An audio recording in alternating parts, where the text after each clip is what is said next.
भक्तजनों, भक्ति स्टेटस में आपका स्वागत है। आज शुक्रवार के दिन संतोषी माता की व्रत कथा के बारे में वर्णन करते हैं। 28 फरवरी के दिन माता की व्रत कथा की विधि। संतोषी माता के पिता गणेश, माता रिधि सेती, धन धान्य सोना चांदी मोती मूंगा रत्नों से भरा परिवार। पिता गणपति की दुलार भरी कमाई, दरिद्रता दूर, कलह का नाश, सुख शांति का प्रकाश। बालकों की फुलवारी, धंधे में मुनाफे भरी कमाई, मन की कामना पूर्ण, शौक विपत्ति चिंता सब दूर। संतोषी माता का लो नाम, जिससे बन जाए सारे काम। बोलो संतोषी माता की जय। इस व्रत को करने वाला कहते व सुनते समय हाथ में गुड़ और भुने हुए चने रखें तथा सुनने वाले संतोषी माता की जय जयकार मुख से बोलते जाएं। कथा समाप्त होने पर हाथ का गुड़ चना गौ माता को खिलावें। कलश में रखा हुआ गुड़ चना सबको प्रसाद के रूप में बांट दें। कथा से पहले कलश को जल से भरें, उसके ऊपर गुड़ चने से भरा कटोरा रखें। कथा समाप्त कर आरती करने के बाद कलश के जल को घर में सब जगह पर छिड़कें और बचा हुआ जल तुलसी की क्यारी में डाल दें। 1.25 रुपये का गुड़ चना लेकर माता का व्रत करें। गुड़ घर में हो तो लेवें, विचार न करें, क्योंकि माता भावना की भूखी होती है। कम ज़्यादा का कोई विचार नहीं होता, इसलिए जितना बन पड़े श्रद्धा से समर्पित करें। श्रद्धा और प्रेम से प्रसन्न मन होकर सदैव व्रत करना चाहिए। व्रत के उद्यापन में 2.5 सेर खाजा, मोमनदार पूड़ी, खीर, चने का साग नैवेद्य रखें। घी का दीपक जलाकर संतोषी माता की जय जयकार बोलें। नारियल फोड़ें। इस दिन घर में कोई खटाई न खावें और न ही सवे खावें, न ही किसी दूसरे को खाने दें। कुटुंबी न बने, ब्राह्मणों के, रिश्तेदारों के, पड़ोसियों के बालक बुलावें। उन्हें खटाई की कोई वस्तु न दें। भोजन कराकर यथाशक्तियाँ दक्षिणा देवें। नगद पैसे न दे, कोई वस्तु दक्षिणा में दें। व्रत करने तथा कथा सुन प्रसाद लें। एक समय भोजन करें, इससे माता प्रसन्न होगी, दुख दरिद्रता दूर होगी तथा मनोकामनाएं पूर्ण होगी। तो चलो संतोषी माता की व्रत कथा हम आपको सुनाते हैं। अगर अच्छी लगे तो कमेंट करके बताना कि आपको कैसी लगी है। एक बुढ़िया थी, उसके 7 बेटे थे। 6 कमाने वाली थी, एक निकम्मा था। बुढ़िया माँ 6 पुत्रों की रसोई बनाती, भोजन कराती और पीछे जो कुछ बचता उसे 7वें को दे देती। परंतु 7वां पुत्र बड़ा भोला भाला था, मन में विचार न करता। एक दिन मैं अपनी बहू से बोला, देख मेरी माता का मुझ पर कितना प्रेम है। वह बोली, क्यों नहीं, सबका बचा हुआ जूठा तुमको खिलाती है। वह बोला, ऐसा नहीं हो सकता, मैं जब तक अपने आंखों से न देखूं मान नहीं सकता। बहू ने हंसकर कहा, देख लोगे तब तो मानोगे। कुछ दिन बाद एक बड़ा त्योहार आया। घर में 7 प्रकार के भोजन और चूरमा के लड्डू बने। वह परीक्षा लेने के लिए सिर दर्द का बहाना कर पतला कपड़ा सिर पर ओढ़कर रसोई घर में सो गया। कपड़े में से सब कुछ देखता रहा। 6 भाई भोजन करने आए। उसने देखा माँ ने उनके लिए सुंदर सुंदर आसन बिछाए हैं, 7 प्रकार की रसोई परोसी। वह आग्रह करके जिमाती रही, वह देखता रहा। 6 भाई जब भोजन करके उठे तब माँ ने उनकी जूठी थालियों में से लड्डुओं के टुकड़ों को उठाया और एक लड्डू बनाया। जूठन साफ करके बुढ़िया माँ ने पुकारा, उठ बेटा, 6 भाई भोजन करके गए हैं, अब तू ही बाकी है, उठ भोजन कर ले। उसने कहा, माँ मुझे भोजन नहीं करना है, मैं तो प्रदेश जा रहा हूँ। माता ने कहा, कल जाना हो तो आज ही जा। वह बोला, हाँ हाँ आज ही जा रहा हूँ। यह कहकर घर से निकल गया। चलते समय बहू की याद आई। वह गौशाला में कंडे थाप रही थी। जाकर बोला, हम जामे प्रदेश को आवेंगे कुछ काल, तुम रहियो संतोष से, धर्म अपनो पाल।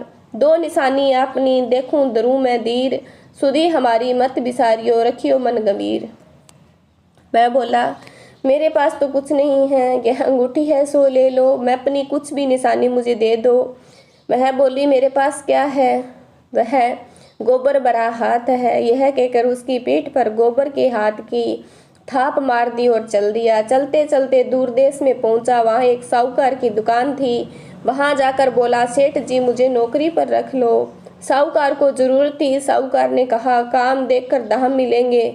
साहूकार की नौकरी मिली। वह सवेरे 7 बजे से 12 बजे तक रात्रि तक काम करते रहा। कुछ दिन में दुकान का लेन देन, हिसाब किताब, ग्राहकों को माल बेचना, सारा काम करने लगा। साहूकार के 7-8 नौकर थे, सब चक्कर खाने लगे। वह बहुत होशियार बन गया है।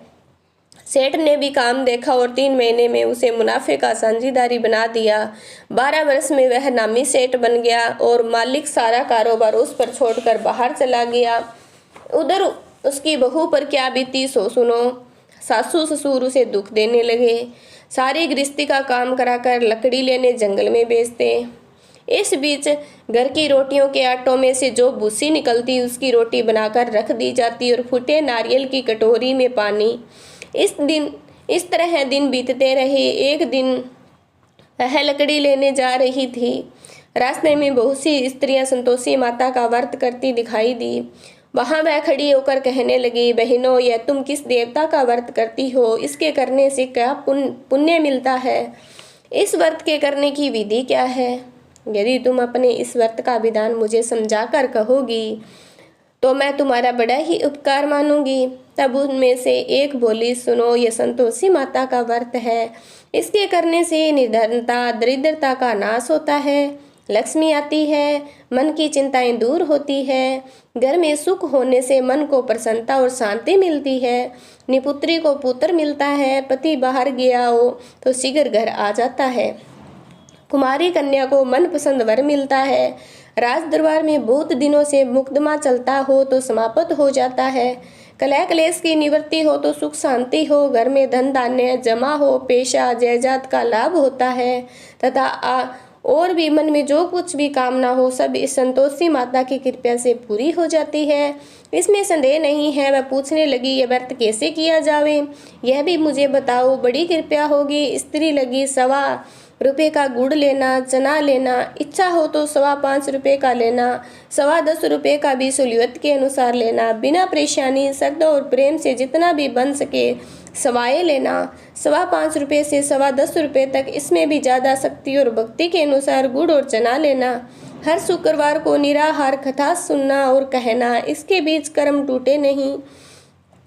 लगातार नियम का पालन करना। सुनने वाला कोई न मिले तो घी का दीपक जलाकर उसके आगे और जल के पात्र को रखकर कथा कहना। नियम न टूटे जब तक कार्य सिद्ध न हो। नियम का पालन करना। कार्य सिद्ध हो जाने पर व्रत का उद्यापन करना। 3 मास में माता का पूरा फल प्रदान करती है।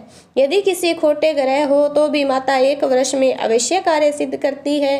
कार्य सिद्ध होने पर उद्यापन करना चाहिए, बीच में नहीं। उद्यापन में 2.5 सेर आटे का खाजा, इसी के अनुसार खीर तथा चने का साग तैयार करना। 8 लड़कों को भोजन कराना। जहाँ तक मिले देवर जेठ भाई बंधु कुटुंब के लड़के को लेना, न मिले तो रिश्तेदार और पड़ोसियों के लड़के को बुलाना, उन्हें भोजन करा यथाशक्ति दक्षिणा देना। माता का नियम पूरा करना। उस दिन घर में कोई खटाई न खाए। यह सुन बुढ़िया की बहू जल्दी रास्ते में लकड़ी के बोझ को बेच दिया और उन रुपयों से गुड़ चना ले माता के व्रत की तैयारी कर आगे चली और सामने मंदिर देखकर पूछने लगी, यह मंदिर किसका है? सबने कहा, यह मंदिर संतोषी माता का है। यह सुन माता के नियम को कुछ जानती नहीं, मैं बहुत दुखी हूँ। हे माता जगत जननी, मेरा दुख दूर करे, मैं तेरी शरण में हूँ। माता को दया आई। एक शुक्रवार बीता कि दूसरे शुक्रवार को उसके पति का पत्र आ गया। तीसरे शुक्रवार को उसका भेजा हुआ पैसा आ पहुंचा। यह देखकर जेठानियां मुँह से कोड़ने लगी। इतने दिनों बाद इतना पैसा आया, इसमें क्या बढ़ावा है? लड़के ताने देने लगे। काकी के पास पत्थर आने लगे, रुपया आने लगा। अब तो काकी की खातिरदारी बढ़ेगी। अब तो काकी बुलाने से भी नहीं बोलेगी। बेचारी सरलता से कहती है, भैया पत्थर आवे, रुपया आवे तो हम सबके लिए अच्छा है। ऐसा कहकर आंखों में आंसू भरकर संतोषी माता के मंदिर में मातेश्वरी के चरणों में गिरकर रोने लगी। माँ, मैंने तुमसे पैसा नहीं मांगा, मुझे पैसे से क्या काम है? मुझे तो अपने सुहाग से काम है। मैं तो अपने स्वामी के दर्शन और सेवा मांगती हूँ। तब माता ने प्रसन्न होकर कहा, जा बेटी, तेरा स्वामी आएगा। यह सुन खुशी से बावली हो घर जाकर काम करने लगी। और अब संतोषी माँ विचार करने लगी, इस बोली पुत्री से मैंने कह तो दिया कि तेरा पति आएगा, पर आएगा कहाँ से? वह तो इसे सपने में भी याद नहीं करता।